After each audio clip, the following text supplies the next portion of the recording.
Hello friends, आज हम बात करते हैं magnetic field due to solenoid.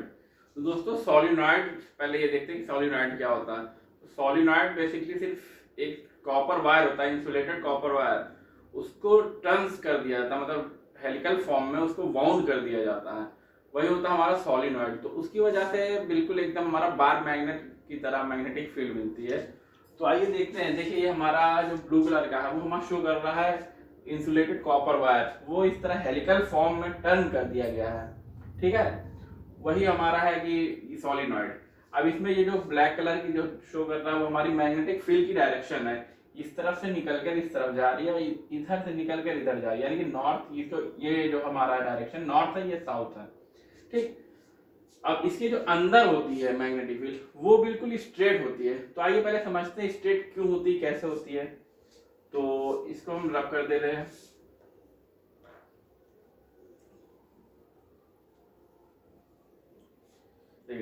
मान लीजिए हमारा एक कोई सर्कुलर लूप है। ठीक, पहले हम सिंपल सा लेते हैं। सर्कुलर लूप है या एक वायर है सर्कुलर फॉर्म में, वो इस तरह से है। ठीक है, अब इसको हम ड्रॉ कर लेते हैं। देखिए,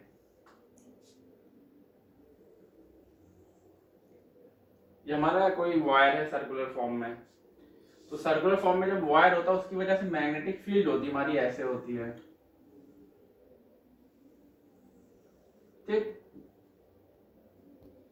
ये हमारी मैग्नेटिक फील्ड है। यहां से निकल रही है इधर जा रही है, इधर से निकल रही इधर जा रही है। ठीक। अब जो हमारा सोलिनॉइड होता है वो इसी तरह से कई सारे सर्कुलर वायर होते हैं, लेकिन हेलिकल फॉर्म में होते हैं। तो पहले सिंपल से इसके आगे हम लगाते हैं, फिर मैग्नेटिक फील्ड देखते हैं कैसी होती है।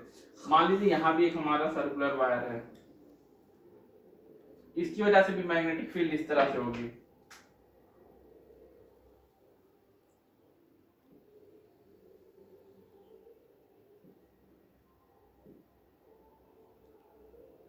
ठीक है, तो अब इसकी मैग्नेटिक फील्ड ये वाले वायर से और इस वाले वायर की मैग्नेटिक फील्ड यहाँ पर तो ऐड हो जा रही है।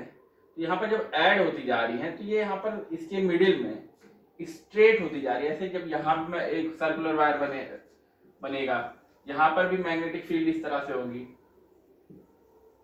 तो ये पूरी इसके अंदर सोलिनॉइड के अंदर स्ट्रेट होती जा रही है। तो अब इन्हीं वायर को जोड़ दिया गया हेलिकल फॉर्म में, तो वही हमारा सोलिनॉइड होता है। तो सोलिनॉइड में तो आप समझ गए होंगे कि सोलिनॉइड के अंदर मैग्नेटिक फील्ड स्ट्रेट होती है, क्योंकि इन सारी अलग अलग जो वायर हैं उनकी मैग्नेटिक फील्ड ऐड होती जाती है। ये ऐड होके जैसे ये आ रही है और ये इसकी वजह से ब्लैक वाली आ रही है, तो यहाँ पर ये ऐड हो जा रही है, दोनों सम हो जा रही है, तो यहाँ पर स्टेट बनती जा रही है। ठीक।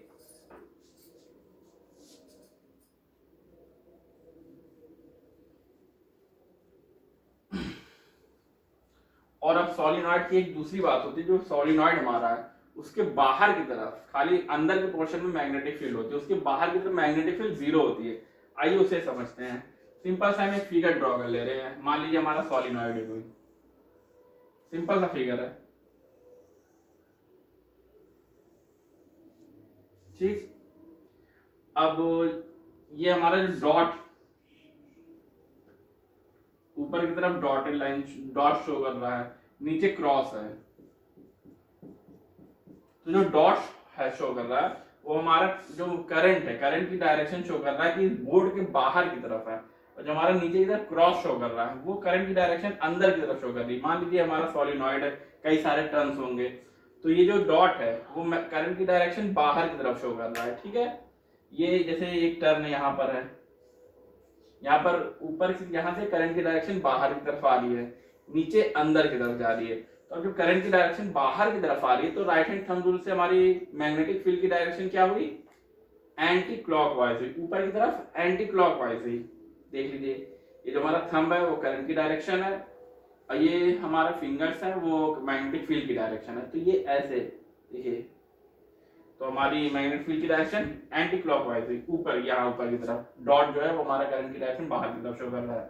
तो अब ड्रॉ कर लेते हैं। यहाँ पर ये मैग्नेटिक फील्ड की डायरेक्शन है सिंगल टर्न की वजह से। ये सिंगल टर्न यहाँ पर है, यहाँ पर सेकंड वाला टर्न है, यहाँ थर्ड टर्न है। ठीक, तो इसकी वजह से एंटी क्लॉकवाइज हो रही है। ये देखिए, एंटी क्लॉकवाइज। ठीक, ऐसी सेम यहाँ पर भी इस ये सेकंड टर्न पर भी एंटी क्लॉकवाइज होगी यहाँ पर।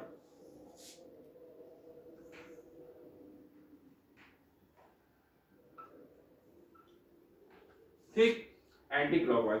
अब यहाँ पर देखिए, यहाँ पर एंटी क्लॉकवाइज है, ये इसकी डायरेक्शन ऐसे जा रही है, ये भी एंटी क्लॉकवाइज है।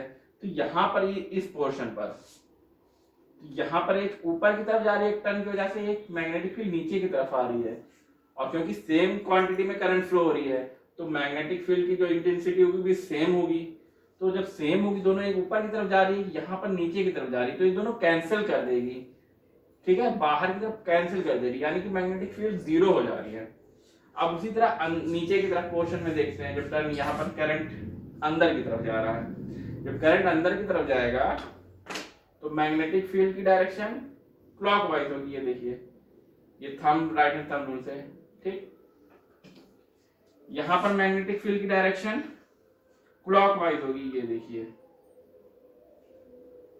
क्लॉकवाइज। इस वजह से सेकंड वाले टर्न में भी क्लॉकवाइज होगी,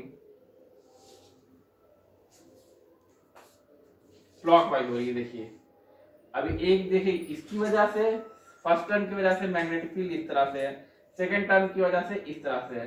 तो यहाँ पर जो दोनों पास में है वो अपोजिट डायरेक्शन में हो जा रही है। देखिए एक इस तरफ से हो जा रही है, ठीक, एक इस तरह से हो जा रही है। देखो दोनों, ये भी क्लॉकवाइज है, यहाँ पर भी क्लॉकवाइज है। ये देखिए ऊपर की तरफ जा रही है, नीचे की तरफ जा रही है, और जब करंट सेम फ्लो हो रही है तो मैग्नेटिक फील्ड इंटेंसिटी सेम होगी, और इस वजह से कैंसिल हो जा रही है यहाँ पर।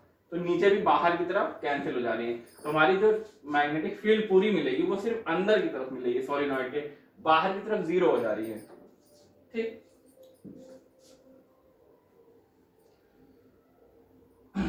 अब आइए मैग्नेटिक फील्ड सॉलिनॉइड के अंदर कितनी हो रही है, इसके फॉर्मूले हम डिराइव करते हैं, क्या होती है देखते हैं। वही सेम फिगर हम फिर से ड्रॉ कर लेंगे। मान लीजिए हमारा कोई सॉलिनॉइड है, ठीक, इसको हटाते हैं। ये हमारा सॉलिनॉइड है। अब इसमें हम कुछ पोर्शन ले लेते हैं, इसकी इस सॉलिनॉइड में एक छोटा सा पोर्शन ले लेते हैं, कुछ लूप, एम्पीरियन लूप ले लेते हैं, छोटा सा लूप ले लेते हैं पूरा। मान लीजिए हमारा एम्पीरियन लूप है।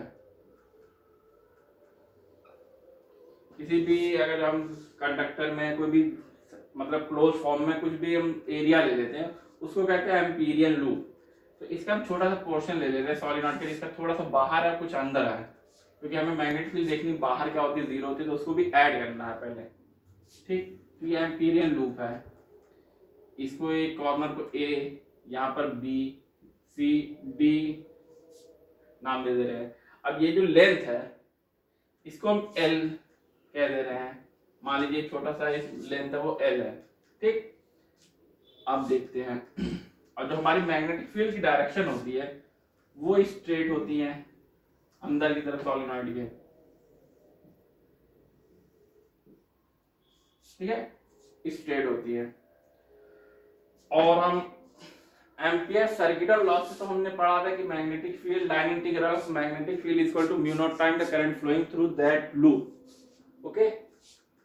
so line integral of magnetic field around a closed loop is equal to mu naught time current flowing through that loop, ठीक है।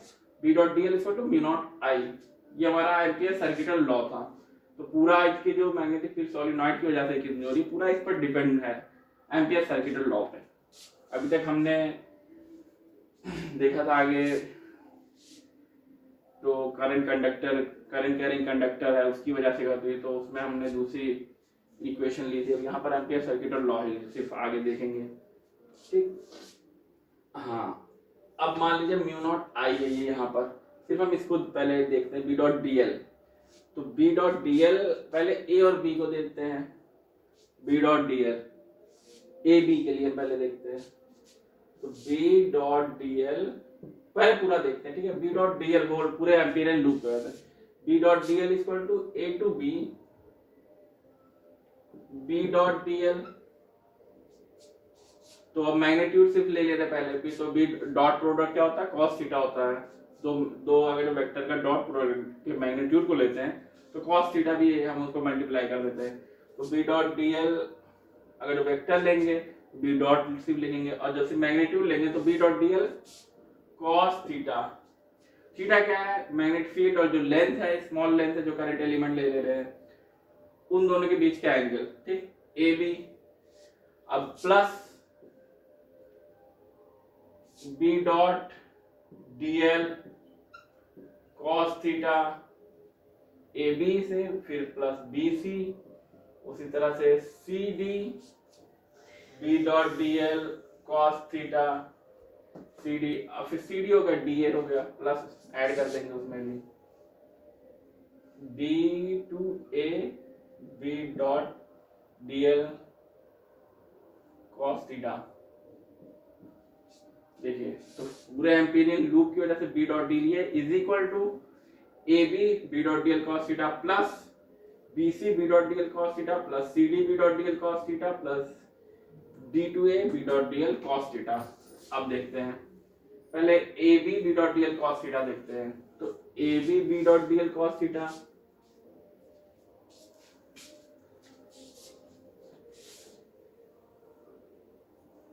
ए to B dot D L cos theta. तो यहाँ पर थीटा की value क्या है, यानी कि लेंथ और जो हमारी मैग्नेटिक फील्ड है उसकी वैल्यू क्या है, थीटा की वैल्यू 0, दोनों बीच में एंगल 0 बन रहा है। ये देखिए ये भी इस तरफ है, ये भी सेम डायरेक्शन में है, 0 पैरेलल भी है तो 0 बन रहा है। B dot D L cos 0, cos 0 की वैल्यू 1 होती है, तो is equal to A B dot D L, ठीक। अब देखते हैं आगे क्या है, B to C B dot D L cos theta, B to C B dot D L cos theta, B to C B dot D L cos theta. यहाँ पर theta की वैल्यू क्या है, 90 डिग्री। देखिए ये लेंथ है, ये हमारी मैग्नेटिक फील्ड की डायरेक्शन, दोनों के बीच में एंगल क्या बन रहा है, 90 डिग्री। तो B dot D L cos 90 degree, तो कॉस 90 0 है, 0 से किसी को मल्टीप्लाई करेंगे 0 हो जाएगा हमारा पूरा। तो ये जो टर्म हो गया है हमारा बी टू सी 0 हो जा रहा है, ठीक। बी टू सी होगा। अब सी टू डी देखते हैं, B dot D L, C to D देखिए बाहर की तरफ है, C to D B dot D L cos theta, theta की वैल्यू 0 है तो 1 ही हो जाएगा बी डॉट डी एल। लेकिन बाहर सॉलिनॉइड के बाहर हमने देखा था मैग्नेटिक फील्ड 0 होती है, तो पूरा यहाँ मैग्नेटिक फील्ड 0 है तो पूरा टर्म 0 हो गया।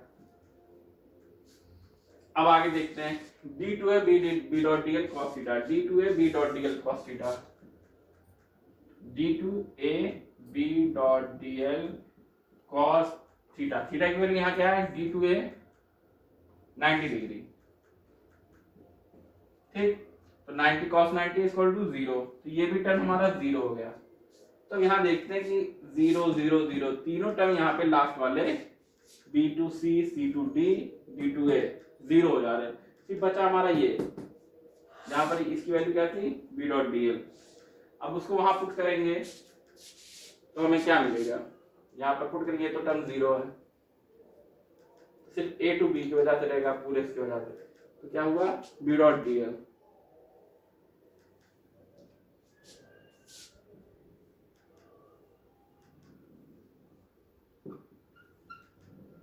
ठीक, तो ये वाला टर्म हमें क्या मिल गया, बी डॉट डी एल।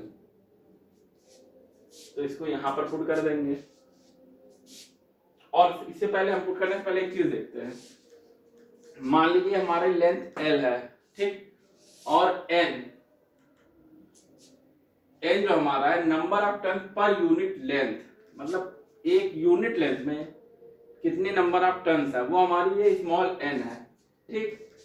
तो टोटल नंबर ऑफ टर्न्स क्या बन जाएंगे पर पूरे लेंथ एल में, तो इस एक कैपिटल एल यानी कि जो है हमारा total number of turns in total length L. तो ये क्या हो जाए, N equal to small N into L. N क्या है, total number of turns in unit in length L, और स्मॉल एन क्या है, number of turns per unit length.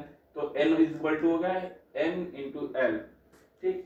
यहां पर हम पुट कर देंगे, क्योंकि तो सिंगल टर्न के लिए होता था, अब हमारे कई सारे टर्न्स हैं तो उसके लिए यहाँ पर मल्टीप्लाई करेंगे। और बी डॉट डी एल की हमारी क्या वैल्यू है, बी डॉट डी एल यहाँ पर सेम आया, सिर्फ इसकी वजह से अंदर की तरफ हो रहा है। तो हमें मिला B dot D L is equal to capital N capital N क्या है, total number of turns in length L, क्या मिला, B dot D L equal to N into mu not I, ये हमारा फॉर्मूला निकला, मतलब ये हमारी मैग्नेटिक फील्ड निकली सोलिनॉइड की वजह से। अब n की जगह हम n small n into L भी लिख सकते हैं, सेम चीज हो जाएगी, b dot D L equal to small n l mu not I, देखिए b dot D L equal to n small n l mu not I, दोनों same चीज है, ठीक। अब आइए एक चीज और देखते हैं, ये हो गया हमारा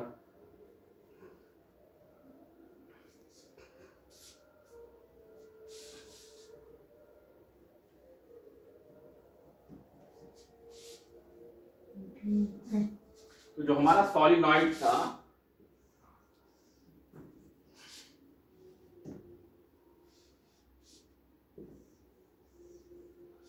सॉलिनॉइड था तो अंदर की तरफ तो स्ट्रेट रहती थी मैग्नेटिक फील्ड, और फिर ऐसे हो जाती थी और हाफ इधर नीचे से निकल जाती थी। तो एंड पर सिर्फ हमें कि अगर हम सॉलिनॉइड के एंड पर देखेंगे तो सिर्फ हमें हाफ मैग्नेटिक फील्ड मिलेगी, ये जो अंदर की तरफ जितनी भी मैग्नेटिक फील्ड है उसकी हाफ मिलेगी, क्योंकि आधी तो नीचे चली जा रही है, आधी ऊपर चली जा रही है। तो magnetic field at the end of a solenoid is equal to half of the magnetic field at the centre और at the inside the solenoid, ठीक। तो हमारी एंड में क्या मैग्नेटिक फील्ड हुई, half of the magnetic field inside the solenoid. तो magnetic field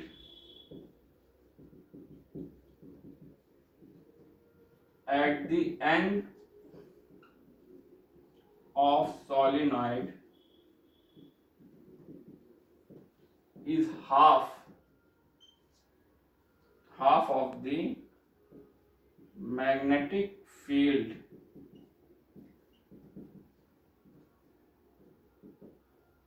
inside the solenoid।